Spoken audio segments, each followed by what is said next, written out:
bom dia. Hoje, neste momento, o termômetro marca menos 9 graus, com sensação de, sei lá, muito menos 20, menos 21. Está nevando, nevou muito pelo jeito durante a noite e agora, quase agora, alguns minutos atrás também estava. O que fez com que as ruas não estivessem tão limpas, porque limparam e aí neva de novo e o que acontece? Fica toda de novo cheia de neve pelo caminho. Mas é isso. Uma segunda-feira, para quase todo mundo a primeira segunda-feira real mesmo do ano, né? Aquela que de verdade dá o sentido do ano começar, valendo. Aquela que faz valendo. No último vídeo no último Dirige e Fala que eu gravei, eu comentei que eu falaria sobre indicação e eu acabei não conseguindo, porque eu cheguei no meu destino e aí eu não continuei gravando, né? Mas eu vou falar um pouquinho agora. Queria falar um pouco das diferenças, né, da indicação que a gente tem no Brasil e da indicação aqui. Vocês devem ter visto muitos vídeos de quem está aqui no Canadá falando como é importante a indicação, né, o quanto que a indicação tem um peso bem relevante para as pessoas conseguirem ou não o trabalho. Mas, na verdade, ao meu ver, não é simplesmente pelo fato de que alguém está te indicando significa que você vai conseguir o trabalho. Me explico. Aqui, as empresas menores, acho que até algumas maiores, tá? Mas as empresas menores não têm departamento de RH. Então, normalmente, eles utilizam a própria estrutura dos sites, né? De divulgação de vaga ou alguma consultoria nesse sentido, mas bem relacionado aos sites, às ferramentas de busca por vaga, por emprego. Esses aplicativos, digamos assim, essas plataformas, elas têm muitos recursos, desde o recurso que busca por palavra-chave que você define para a vaga, até a própria entrevista em vídeo, conforme alguns parâmetros que você define. E aí o que acontece? Então vamos imaginar que eu sou uma empresa e eu vou cadastrar uma vaga para que ela seja divulgada no Indeed, por exemplo. Eu coloco vários critérios para essa vaga que são eliminatórios. Então imagina que eu tô anunciando uma vaga de assistente administrativo.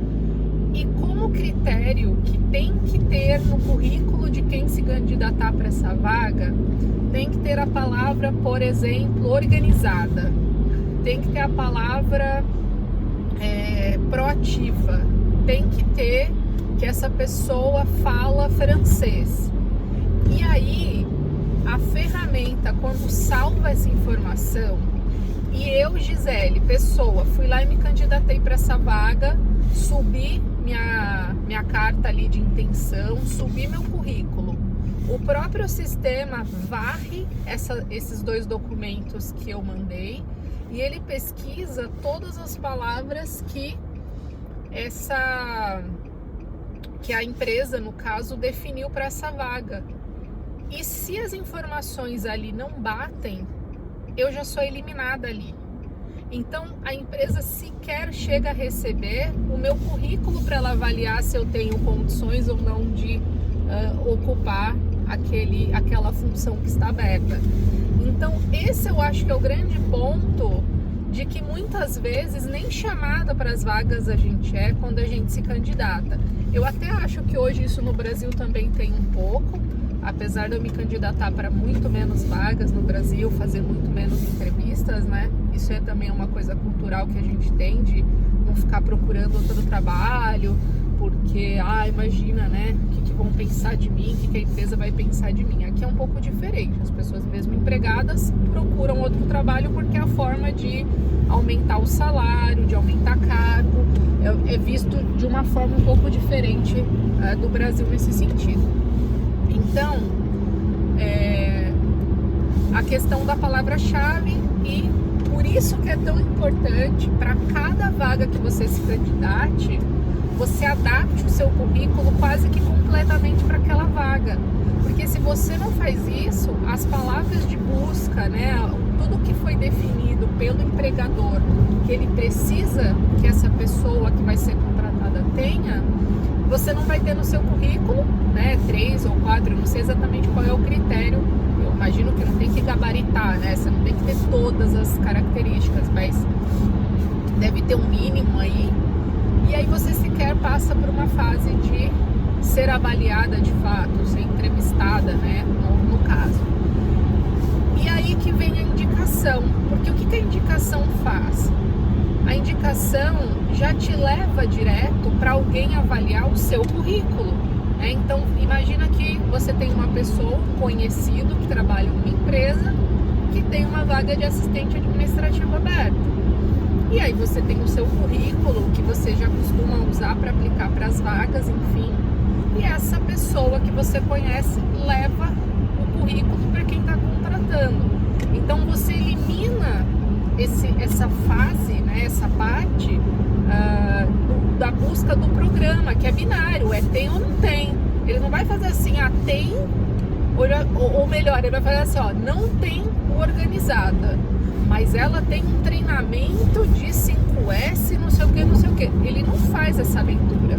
Agora, um ser humano analisando o seu currículo, ele pode olhar para isso diferente. Ele pode olhar assim, ela não tem 3 anos de experiência como assistente administrativa, mas ela tem 3 anos de gerência de projeto. Então, pensando em qualificações, pensando em competências, ela tem as competências necessárias para ocupar aquela vaga. Então, isso, para mim, é o grande trunfo da indicação aqui. É um pouco diferente do olhar que eu tenho sobre indicação no Brasil. Indicação no Brasil é quase que, dependendo de quem está indicando, é quase que assim, ignore todos os outros concorrentes e contrate esta pessoa aqui, porque eu sou o diretor e eu estou falando que é para contratar. Então, o QI do Brasil é um pouco diferente daqui. Eu não vejo aqui com esse peso, no sentido de, vou contratar essa pessoa só porque a Gisele indicou. Não, eles só cortam uma barreira, digamos, uma fase que você talvez seria eliminada se fosse numa plataforma digital.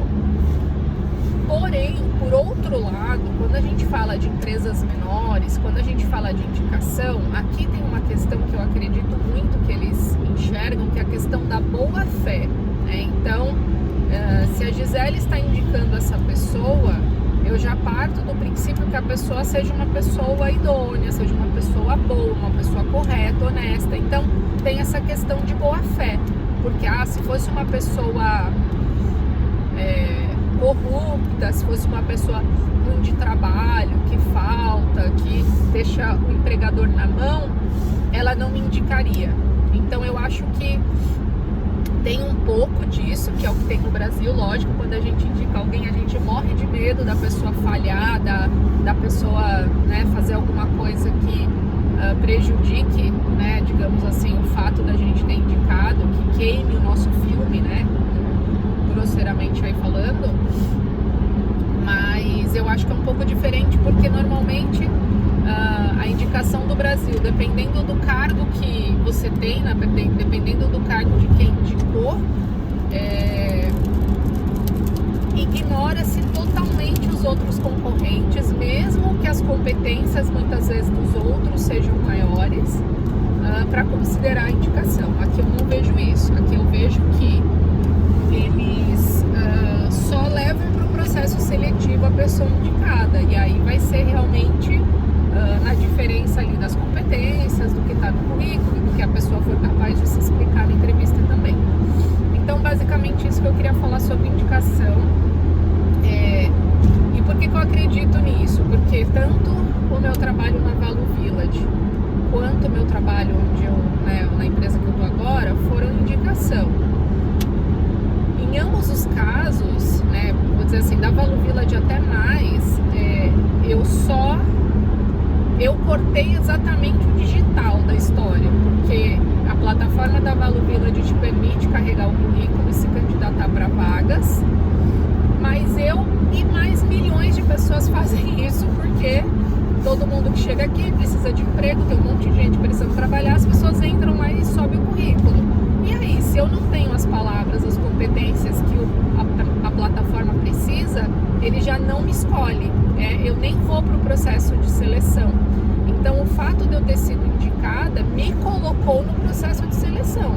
Então, eu fiz a entrevista como todas as outras pessoas que ou foram indicadas ou cadastraram no site e tinham a palavra-chave, fizeram, né? Então, fui automaticamente contratada só porque eu fui indicada, é isso que eu quero dizer. E aí, no segundo trabalho, que é o que eu tô hoje, é um pouco diferente, porque como era um cargo que tinha uma questão de confiança, tinha que ter uma questão de responsabilidade, uma questão de comprometimento, de desenvoltura, digamos assim, nesse caso, sim, a indicação pesava muito mais, independente dos critérios, né, das competências, enfim, pesava muito o fato de ser alguém conhecido, de ser alguém que fosse idôneo, que fosse, né, honesto, enfim. Então, no segundo caso, essa questão foi um pouco diferente, então a indicação teve um peso diferente, foi um peso quase que de eliminação, assim, né, de candidatos.